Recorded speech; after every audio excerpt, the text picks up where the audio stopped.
Hey all, here OS Reviews. So you're watching our throwback review of the Alcatel Idol 3 here in 2019. This was a smartphone released in 2015, so once again it's 4 years old and has the Snapdragon 615 processor.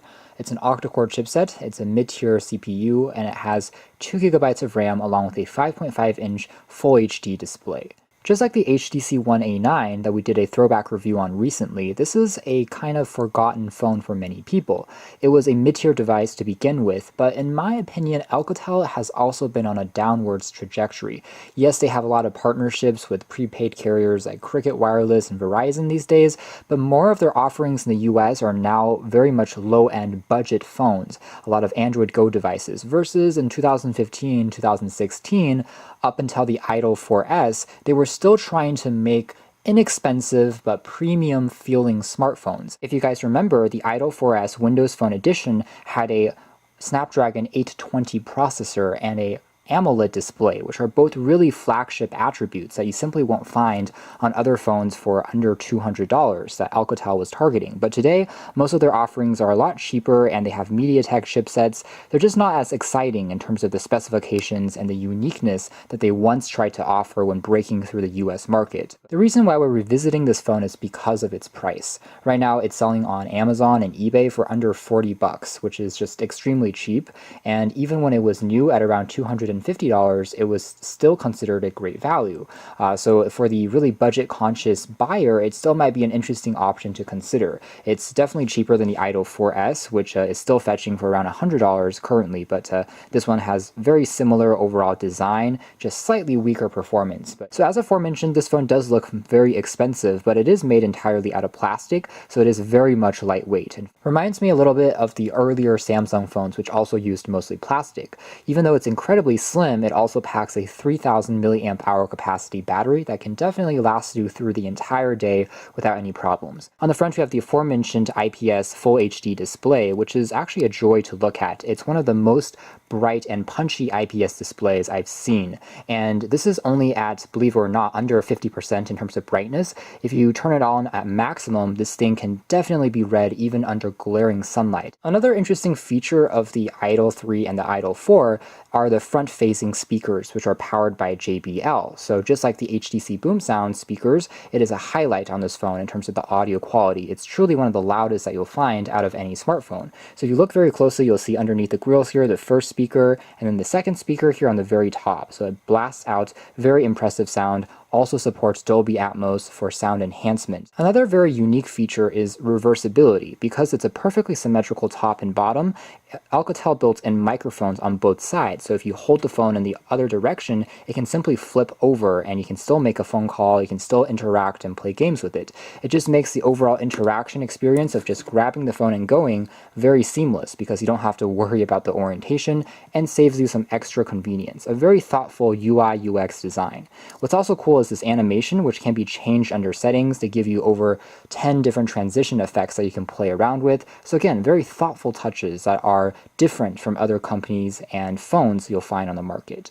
The track-down notification drawer, as you can see here, allows you to turn off Wi-Fi, the typical settings. There's also built-in NFC, GPS, Bluetooth, 4G LTE on this device, so pretty typical stuff. The phone is currently running on Android 6.0, so it's definitely no longer the most up-to-date in terms of the software experience, but all the latest games and titles can still be downloaded without any problems in this store. It's just some of the security patches might be a little bit more out of date. As you can see here, we also have virtual controls for going back home, multitasking, and back that take up a portion of the display underneath. The overall software experience is really clean. Alcatel also built in some of their extra tricks like double tap to sleep, very similar to LG's Knock code, and it's implemented really well. The lock screen also gives you quick launch shortcuts to access the camera and some other quick utility tools.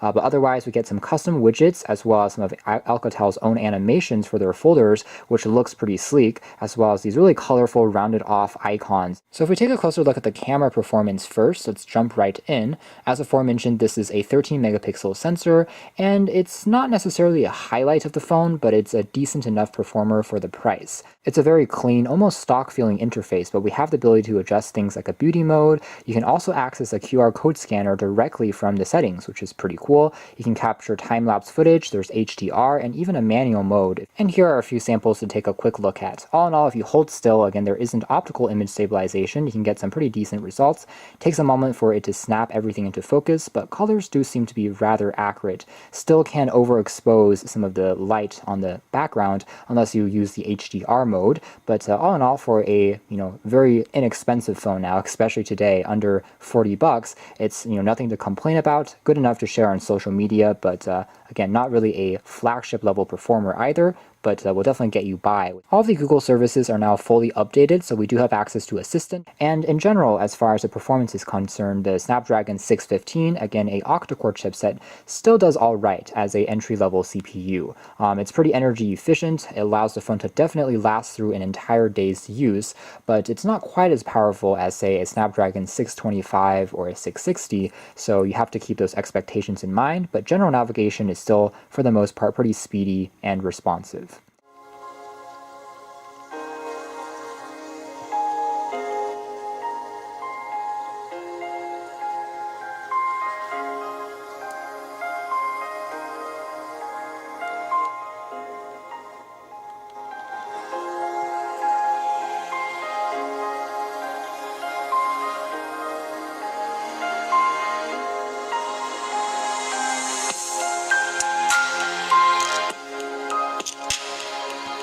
So as aforementioned, the audio quality through the speakers are phenomenal. One of the best that you'll find even to this day on any smartphone. It just gets really loud, it packs surprising bass, depth, and clarity, and you get that really immersive effect, especially if you're watching a movie that is recorded with binaural audio and multiple microphones. So a great audio experience. Let's do a quick web browsing test next by jumping into, say, the New York Times.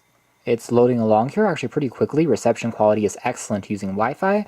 It's doing a respectable job on such a complex web page with lots of ads and, again, moving elements. Screen is also pixel sharp. That makes it great for reading, again, text and interacting with. The phone also has a really good haptic engine, surprisingly. So whenever you tap on something, it slightly vibrates to give you the sensation of tapping on a physical key or button, and it actually feels very reassuring as well as sensitive when you're using it. Now, if we compare this briefly to the HTC One A9, which we also did a throwback review on previously, again, having almost the identical hardware in terms of the processor, the 615, 617, the only difference is going to be that built-in RAM. I do find the Alcatel, even though it has a slightly lighter skin that's more stock feeling in my opinion, it seems to be slightly slower sometimes when opening up programs compared to the HTC, which is again, kind of interesting. I guess that's maybe because of the RAM. It's not too bad on here. You can still do some multitasking and jump back and forth, but to improve the performance, I would definitely suggest clearing up background storage if you're not using it, just to optimize on performance, because again, apps are getting more and more power hungry. Now, we'll just end this video on a quick discussion of how the performance works as far as gaming is concerned. So as aforementioned, it still downloads any of the titles that you would find from the Play Store without any problems. But again, the performance is not going to be blazing fast, especially for heavier titles like Asphalt 9 or PUBG. It will still download and play, but you have to be very patient with it. The Snapdragon 615 was never really a flagship CPU, even back in its day, so definitely keep that in mind. However, for lighter titles like Fruit Ninja, it still plays back without any problems. In fact, it's still relatively smooth, as you can see here in terms of the frame rates and the animations, not too many problems. So in terms of light gaming, as well as some regular productivity tools like PDF, documents editing, other tools you may download for those purposes, fitness tools, it works without any problems. Just heavier games might be a bit more of a struggle on this device, especially since, again, 2 gigs of RAM is getting a little bit low here in 2019. That's more or less it for our throwback look at the Alcatel Idol 3 here in 2019. It's become an ultra-budget phone just because Alcatel hasn't been doing too well in terms of brand recognition.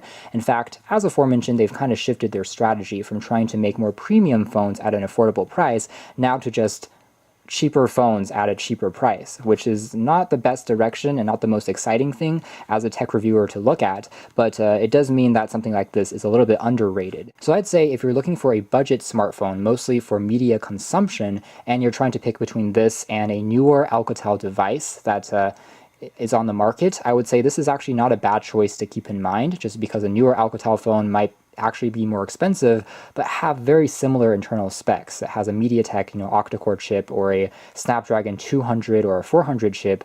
So that's been our throwback of the Idol 3, as well as a quick evaluation of the state of Alcatel as a whole as they move in 2019 in the US market.